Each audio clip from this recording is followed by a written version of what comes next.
Okay, today I'm demonstrating the Piper Saratoga landing at Pittsfield Airport in Massachusetts, USA. And I'm going to use this as a demonstration to show what I've learned. I have flown the Piper 28. Now what I got here is got full flaps. Now this is a complex airplane that has retractable gear, IFR equipped. Okay, here we go. Got my power.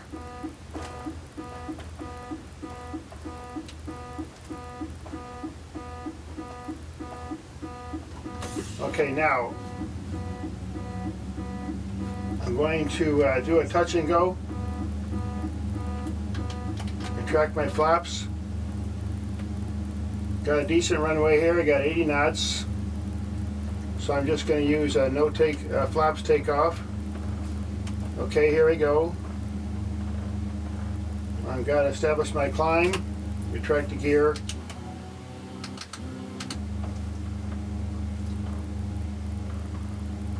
So what I'm going to do is I'm going to go out and around this airport. Now, I sit on a rubber ball about 3 feet in diameter, or 2.5 feet. So that gives me a sense of motion here. I have a full throttle, and I have a switch panel. And I also have a good yoke and pedals. Okay, so I'm coming up on 2,000 feet. And I'm going to do a rollout to my left.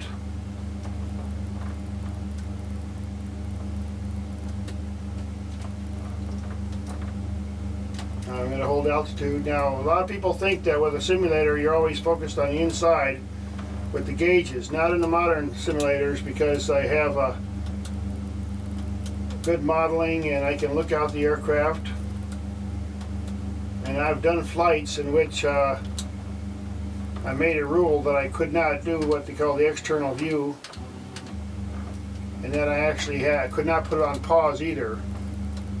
So I've done some simulated cross-country flights that way.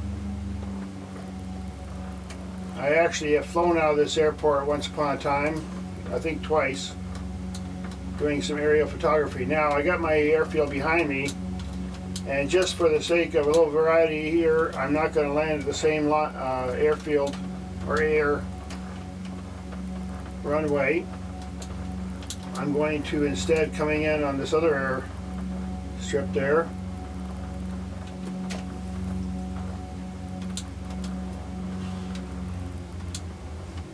Okay, so I have actually set the HSI horizontal situation indicator to the localizer, the ILS frequency, but I'm not going to be landing on that runway. So what I'm going to do basically is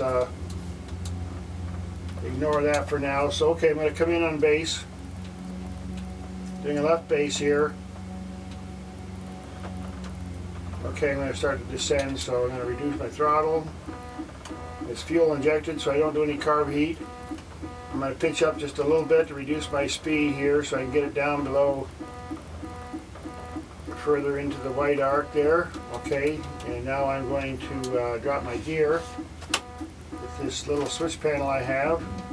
I'm going to put on 2 nuts of flaps and just a tad bit of more power just to regain my little position here. Okay, now I'm going to tuck myself in.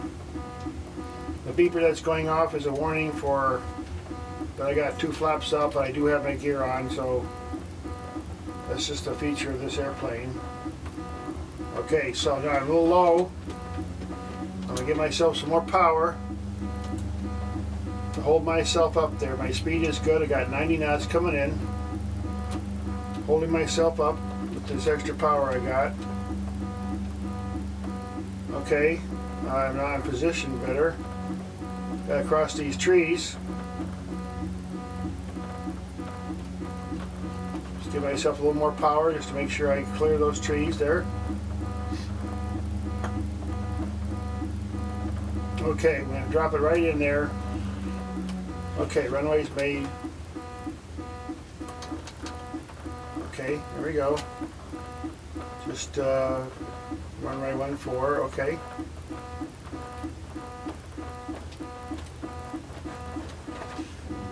Now, again, I'm going to do a touch and go, and it looks like I'm on this, indicating a crosswind from my right, so I give myself a little bit of the aileron treatment there. And I am now off the ground again, and I retract my gear right away, make sure I got full power, retract all my flaps. Okay, so just keeping an eye on things there. Now I got 80 knots, so I'm going to reduce my pitch a little bit so I get a little more speed, just kind of steady as she goes, give it a little climb, got 500 per minute climb. Now I'm going to turn around, and as we had indicated, I noticed that the wind was coming in from the south basically, so I'm going to pick the other runway. I'm going to come in toward the wind here, so I'm not going to get a lot of altitude here. I'm going to go up to 2,000 feet and position myself for the landing from the north into the south wind. And it looks like I got a pretty good wind coming in that way.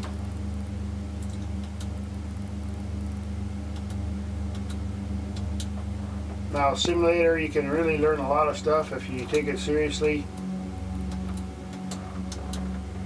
Okay, here we go. Okay, and reduce my power. With the wide arc, put the first flaps down in. I'm going to put my gear down in. And I'm going to just roll over and give myself all the flaps I can get. Now what I'm going to do is I have just reduced the throttle to idle, and I have the 80 knots. I want to try to get in, so I'm going to retract my flaps and retract my gear just to demonstrate a glide in. I still got 80 knots.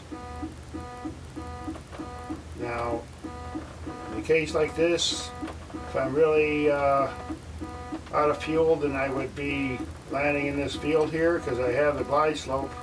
I got lights. I got my 80 knots of glide speed here, and I know my gear is not down, so okay, I'm going to put my gear down now because I want to make sure I do that. I can land without flaps, but I can't land without gear. Okay, here we go.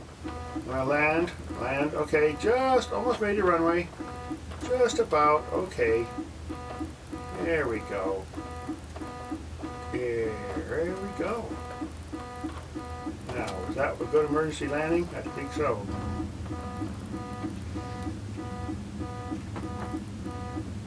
Okay.